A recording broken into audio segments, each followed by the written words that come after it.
வாசுதேவா, மனித சுபாவமான பாரபட்ச உணர்வை ஏன் வெளிப்படுத்துகிறாய்? நதி தனது பாதையை பாறைகளுக்கு இடையில் ஏற்படுத்துகிறது அண்ணா. நதி அப்பணியாற்றுகையில் பாறைகளை உடைக்கும் நிலையும் உருவாகலாம். இது காலத்தின் கட்டாயம். ஒருவேளை பாண்டவர் தோல்வியுற நேர்ந்தால் எனது அவதார லட்சியம் நிறைவேறாது போகலாம். உன் விளக்கம் திருப்தி அளிக்கவில்லை வாசுதேவா. யுத்த பூமியில் நீ அங்கதேசத்து அரசனுக்கு அநீதி இழைத்தாய். சதி செய்து கங்கை மைந்தரை சாய்த்தாய். குரு துரோணருக்கு சூழ்ச்சி புரிந்தாய். ஆனால் உன்னை தடுக்க நான் முயற்சிகள் மேற்கொள்ளவில்லை. காரணம் அறிவாயா?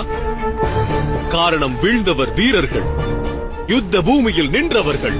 ஆனால் தவ வாழ்வு வாழ்ந்த ஒரு ஸ்திரிக்கு எதற்காக சூழ்ச்சி புரிந்தாய்? நீ ஆற்றிய இந்த செயலால் தவ வாழ்வு மீது மனிதர் கொண்ட நம்பிக்கை விலகும், இறைவன் மீது கொண்ட நம்பிக்கை அகலும். கண்ணா,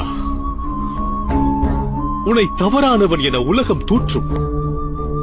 அர்ச்சிக்க வேண்டியவர்கள் அவமதிப்பர். நான் இழைத்த அந்த பெருந்தவறு என்னவென்று கூறுங்கள் அண்ணா.